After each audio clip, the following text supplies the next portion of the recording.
So some other big news that came out. Obviously, Fred Warner, when he was doing his presser, really spoke highly about Dee Ford, saying that he felt like Dee Ford was healthy and is definitely going to play this season. Obviously, that coupled with what we heard from Shanahan, him believing that a guy like Dee Ford is going to pass his physical. He wasn't on the PUP list. So it's looking more and more likely that Dee Ford might be somebody that could actually influence the season this year and actually get on the field. We haven't seen him play in quite a long time, to the point where maybe some people have forgotten what he's able and capable of doing. So can you give us a little bit of reminder of what a healthy Dee Ford, or even if he's 80% of what he is at his peak, what does that mean for the defensive line, and how will that affect the defensive line rotation? Yeah, if Dee Ford can come back and he can be the Dee Ford that they had in 2019, that's going to be a big boost for this defense, because in 2019, he did miss 5 games, but in the 11 games that he played, he affected everything across there. When you look at the numbers, I don't have them in front of me, but there was a big difference, a big drop off in the amount of sacks and quarterback hits that the 49ers had through the last 5 weeks of the season when he was out of the roster, the lineup. So he just brings so much speed off the edge, and if he's able to show that his ability to do that, if he's able to still do that this year, that's going to help out Eric Armstead. That's going to help out Javon Kinlaw, and it's even going to help out Nick Bosa, because all 3 of those guys away from on the other side, away from Dee Ford, all struggled in 2019 when he wasn't on the field. You go back and watch 2019; they were really good those first 11 games. They fell off the last 5. He came back for the playoffs, and all of a sudden the pass rush was reborn again. And I think that's really what they're hoping that happens. Ebicom is a guy who can fill that position to a certain extent, but he's never done it before. So I'm in my estimation, I think they're not expecting Ford to come in and play 50% of the snaps. They're looking for him to be able to come in and play almost as a splitting time with Ebicom, almost as being the starter in that role, but knowing that he's going to even be playing a little bit less than he played in 2019, at least early on in the season, and roll through. So that's one that's going to be interesting to watch and see how it plays out, and see if he actually is on the roster week 1, or if he's maybe on one of the other designations as they get into camp, and where he has to be held out for a few weeks. Now let's say he does play, and let's assume it's later on in the season, just because they're resting him or whatnot. Which players, you kind of said Armstead already, but what players do you think benefit the most from a guy like Dee Ford being there, and who do you think he replaces? I guess who will start getting less playing time because Dee Ford is there?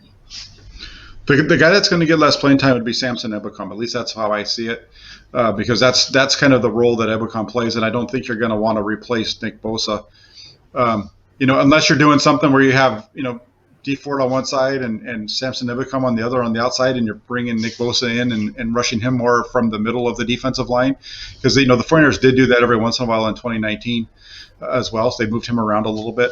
So I think that's the guy who you're going to see get less reps would be Ebicom, because that's the role that Ford plays. Because Ford isn't going to be an every down player. You're going to have Armstead at one spot, then you're going to have DJ Jones most likely, and Javon Kinlaw at the other position inside, with Bosa over on the other edge.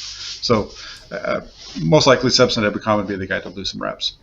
Man, when you were talking about what that lineup would be like if Dee Ford's there, you're saying Dee Ford, maybe Samson on one side, Bosa, Kinlaw. I mean, the addition to Dee Ford enhances that defensive line to tremendously, right? We're talking about an elite rusher that, if he has anything left in the tank, takes this defensive line that already was probably the strength of the 49ers defense, and it makes them pretty elite, where now they're competing with being one of the top defensive lines in the game. Wouldn't you say?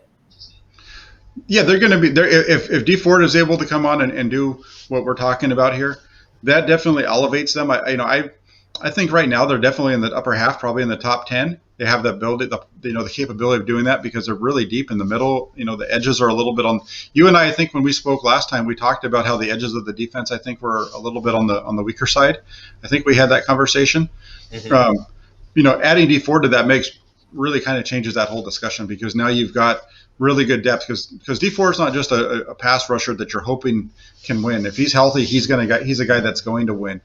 And it just makes that whole defensive line. I say it puts them in the top 5, maybe in the top 3 right away.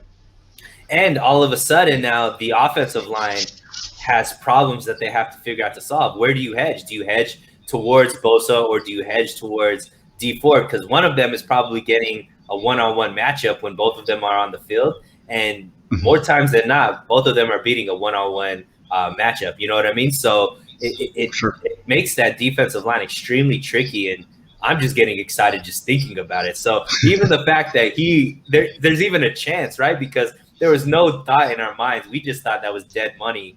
I think in one of the roundtables, we were talking about what's the worst contract on the books. And I said Dee Ford because we're paying him and he probably won't even play it down. Now we're talking about he's going to pass his physical. And we got players like Fred Warner saying he's definitely going to play. So we're talking about a total 180 shift, which is really, really exciting to hear. Actually, some good news. People becoming healthy rather than the opposite way of people like coming out during injury.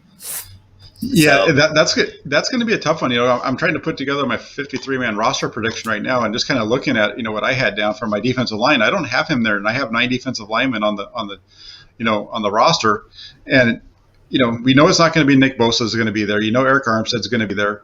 Then the only edge guys they have really are Arden Key and Samson Ebicom. Those are the other 2 guys. So I don't see Key as a guy that they're going to move away from. But I don't see Ebicom as a guy they're going to move away from either. So does a guy like maybe Maurice Hurst all of a sudden not make the roster because because he's more of an interior guy, but you're kind of balancing out between the edge and the interior. So that's going to be really that really changes a whole lot of things, and it's kind of making me have to really rethink this as I'm trying to put this together right now.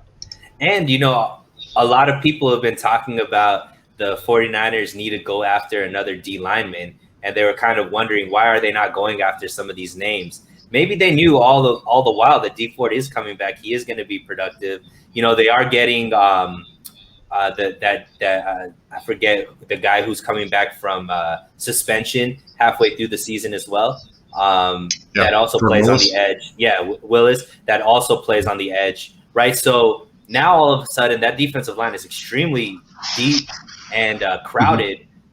Bringing somebody in, they're maybe not even making the roster, right? We have some good players that aren't going to make the roster based off of what we have right now. So a lot has changed with just that one move of Dee Ford being available. So it's pretty exciting. Yeah, and real quick to your point, I mean, they've brought in defensive linemen for workouts the last few days. I think they might have signed one yesterday. I don't think I've seen anything official from the 49ers, but it's kind of like you said, they're not guys that are necessarily name guys who you expect a whole lot to come from them. So it makes sense that Dee Ford is likely to be healthy and going to be able to provide them something this year. Whoo! Man, Dee Ford and Bosa together on the edge with Kinlaw and Armstead in the middle. That's scary, man. That's definitely scary, and I bet you the rest of the NFC West is kind of like shivering in their britches right now, hearing that Dee Ford is actually going to be healthy and might play a significant role this season. So, but we'll move on. Another person that